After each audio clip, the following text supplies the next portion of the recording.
brings out the best in you at the end of games, or what? Yeah, I guess you could say that after these last two. But I don't know. These guys just really trust me to make big shots, and somehow, some way, my man's head gets turned, or they go under a screen, and these guys make the right read and find me, and I'm always gonna shoot it every time. The first one, I think he just got back in the game. That's not always easy to just come back in and shoot one. How did you? What went into that play and getting that one down? When I had picked up my fourth, I was really disappointed in myself. I think I didn't have any in the first half, and then I came out in the second half and picked up 4. So I was really disappointed in myself. Just for leaving the guys out there. I felt like I was playing really well, and I felt like I left my guys stranded out there. So I was really frustrated. So that whole time on the bench, I made sure that I didn't lose my cool too much, and I knew that when I got big in the game, I was gonna try to make an impact and pick up where I had left off when I was on the court. So it was really just a mindset thing, and a lot of those guys on the bench were picking me up after I got that 4th foul. I was really frustrated. I showed some emotion, but Snacks and the rest of the bench guys really just picked my head up. Did you get a hand on that drive with about a minute left by Hall?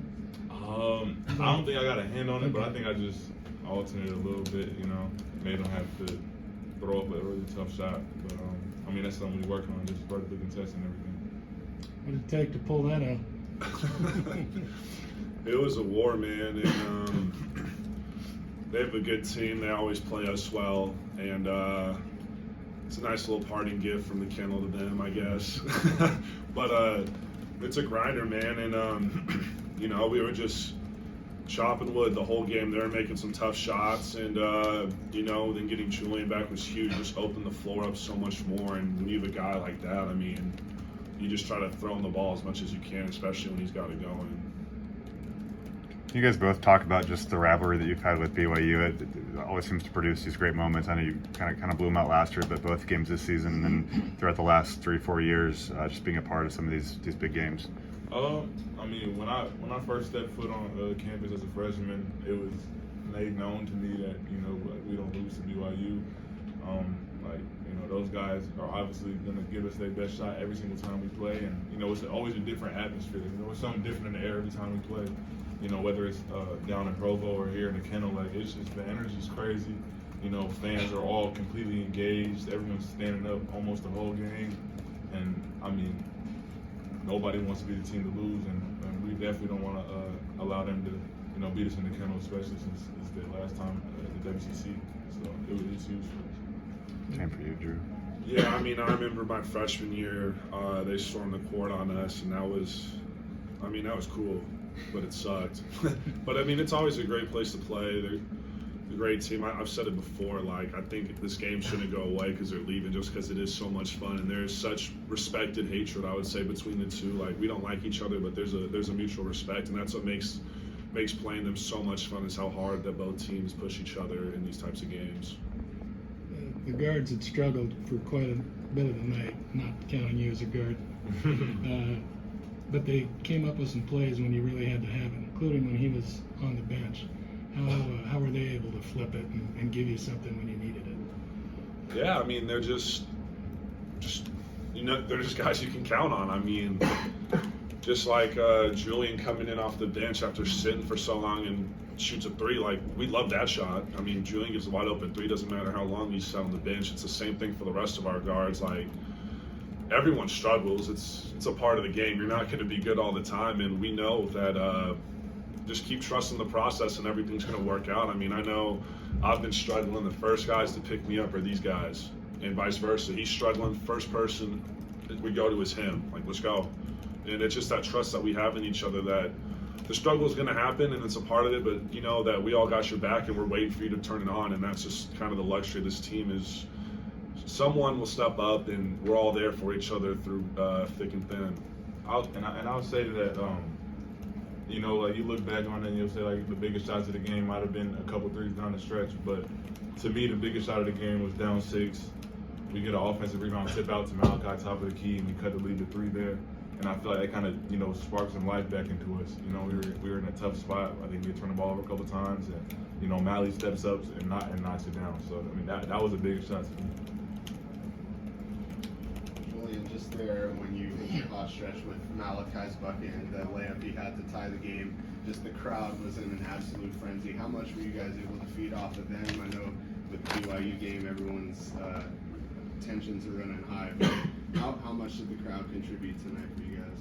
I mean, they were big time. You know, just being loud the whole game, being completely engaged, and just trying to throw BYU off their game, and especially during those runs. You know, I mean, I feel like the top about to blow off this place. So, I mean, it's huge, and I know being a basketball player and being in road environments, what it's like when, you know, another team goes on a run and their fans get really into it, and, you know, you can't hear you and your teammates communicate with each other. I mean, that's all things that really impact the game. You guys flipped the glass in the second half, too. How did you guys make that happen? Because they hurt you on the first half with it. Yeah, I think in the first half they were hitting us pretty hard, and you know, we were kind of like, all right, like they're fouling us, right? But it wasn't getting called, and that's just the way the game goes sometimes. And the second half, we kind of said, you know, it is what it is, and we started hitting them back and harder. And I mean, I remember like a play in the second half, I trucked Johnson or something, and they called a foul, and it was like, everyone was like, nah, good job, like they're doing that to us. So I mean, it's just stuff like that. We just kind of flipped our mindset, and we're like, screw it. And you know, 5 guys rebounding, that's huge. All of us were rebounding, no one was leaking out. We were all making sure that we had each other's back on the boards. Julian, you mentioned Malachi. He seems to have really settled into a role past month or two. A big role, an important role. What does he bring to the team from your perspective? I mean, he's super experienced. I mean, the other night he got to 1,500 career points, and I mean, you know, not every team can get a guy like that that's so experienced and, you know, have big moments at Chattanooga, average 20 points a game, and, you know, is able to come here and kind of, you know, settle into a bench role where he can produce big moments and big games. We've seen him have 25, 27 points in the game, you know, just because he's so electric. And I mean, he's been great for us on the court, and, you know, also just in the locker room, just being a great guy. You guys have. Get LMU again.